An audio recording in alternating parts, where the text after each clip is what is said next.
My dear brothers and sisters, Happy New Year to all of you. At pasalamatan po natin ng Diyos sa misang ito dahil sa biyayang magkasama-sama tayo sa araw na ito ng bagong taon. There is really no better way to start the new year than by coming together to celebrate the Eucharist.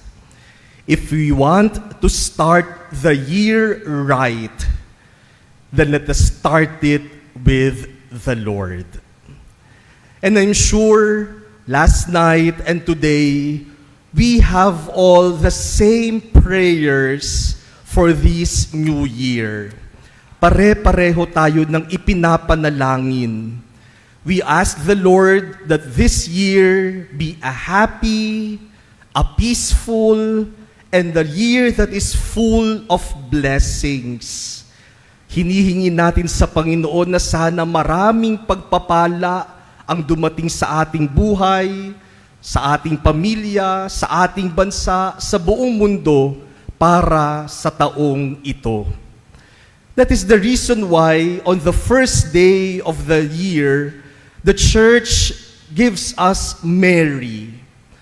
On the first day of the year, we celebrate the solemnity of Mary as the Mother of God, because Mary is blessed among women.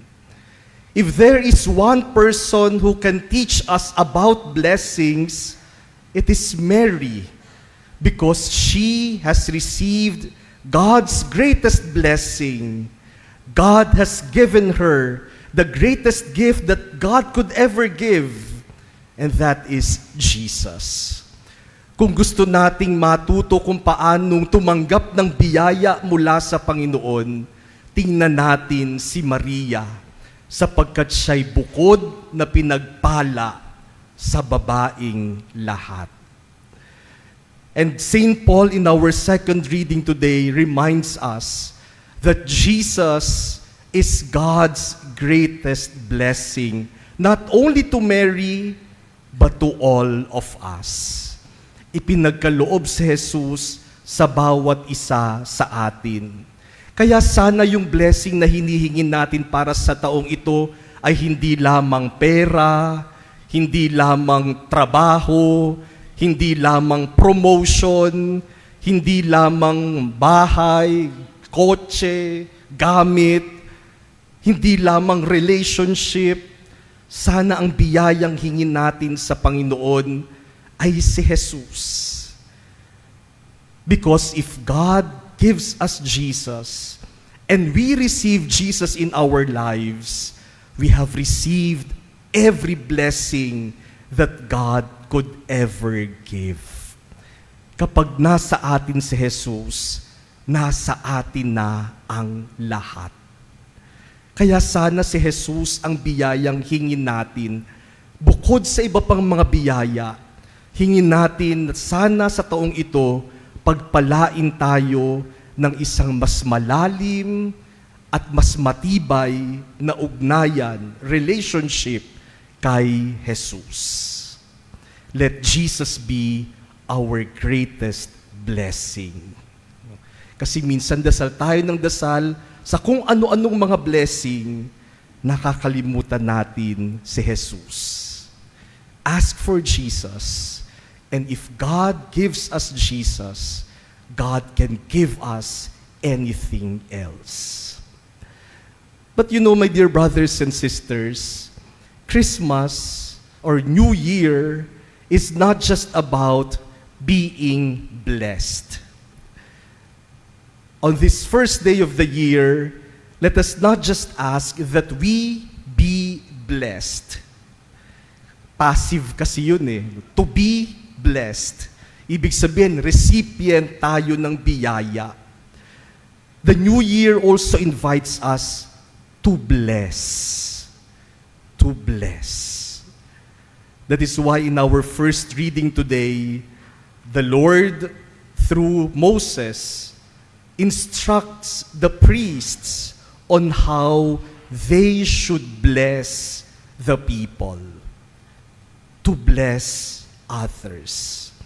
In fact, in our gospel today, the shepherds blessed Mary and Joseph when they made known to them the message of the angel about their child. Binalita sa kanila ng mga pastol yung sinabi ng anghel tungkol sa kanilang anak, at yun ay naging pagpapala para kay Maria at kay Jose. So much blessing that Mary kept these things in her heart to bless others. What does it mean to bless others? To bless others does not mean wishing others good luck. Or to bless others is not simply wishing others well. To bless others is a form of prayer. To bless others is to pray to God that God may give whatever is good for this person. And so when a person blesses you, when a person tells you, may God bless you, that is a form of prayer.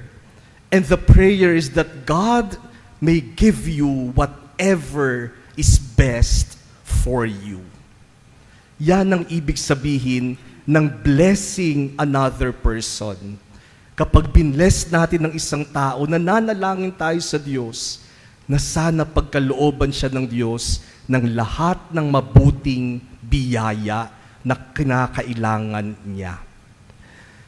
You know, my dear brothers and sisters, since few days before Christmas until just before starting this Mass, I have been receiving so many greetings. Christmas greetings, ngayon New Year's greeting. Ang dami-daming pagbati at palagay ko kayo din po, marami kayong natatanggap ng mga greetings. At ang gaganda ng mga messages. Sayang lang na sa dami ng mga messages, hindi ko kayang basahin isa-isa. At hindi ko rin kayang sagutin isa-isa. Kasi siguro kailangan ko ng mga 2-3 araw para lang sumagot at magbasa. Kaya sa lahat po ng nag-message, nagpadala ng kanilang greeting, salamat sa inyong mga wishes, greetings, and blessings. And I'm sure you have also received many greetings, many blessings, many wishes for the season.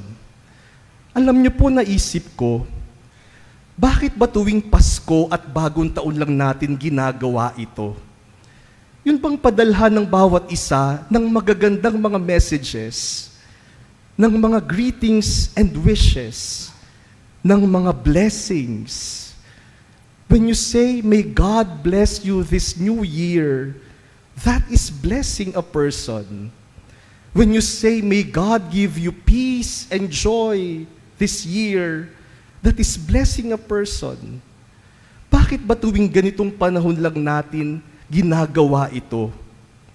Kaya naman pala nating magbigayan ng good wishes, ng greetings, ng blessings sa bawat isa kapag Kapaskuhan. Pwede nating gawin araw-araw. In that way, we will all be blessed. And let that be the challenge of the new year. Let us not only desire to be blessed, let us desire to bless. And by blessing others, we mean wishing whatever is good for them, asking God to give whatever is best for them. Instead of cursing, instead of blaming each other, instead of gossiping about others, instead of destroying the reputation of others, instead of pulling each other down, why not bless each other with the same blessings that we give this season? O sa atin pong pamilya, Sa halip na sigawan tayo ng sigawan sa bahay, sa halip na wala tayong ginawa kundi magalit sa isa't isa o mag-inggit sa isa't isa, bless each other. Wish each other what is good. Wish each other no harm. And we will have a peaceful year. Sa atin pong mga trabaho, sa ating eskwela, sa ating neighborhood, instead of competing with each other, instead of thinking that I am better than the rest, instead of thinking that I should pull them down so that I may be promoted, let us wish each other well. Let us bless each other. Let us pray that God may give what is good for others. To bless each other this new year. Alam niyo po, pag blessing kaming mga pari, ang una ninyong naiisip. Kapag katapos ng misa, kadalasan may mga magpapabless. Alam niyo po, minsan natetempt akong sabihin, natanggap na natin si Jesus sa Eucharist. That is already the blessing that we need.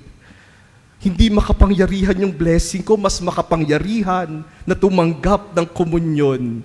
That is the greatest blessing. But you ask us for blessings. Pero alam niyo po ako, kahit ako pare, pag aalis ako sa bahay, pag dumalaw ako, nakita ko ang aking mga magulang, bago kami maghiwalay, nagmamano pa rin ako sa kanila. Kahit na lahat ng tao nagmamano sa akin, ako nagmamano pa rin ako sa magulang ko. At kapag nagmano ako, sasabihin nila, God bless you. That is blessing me because I also need to be blessed.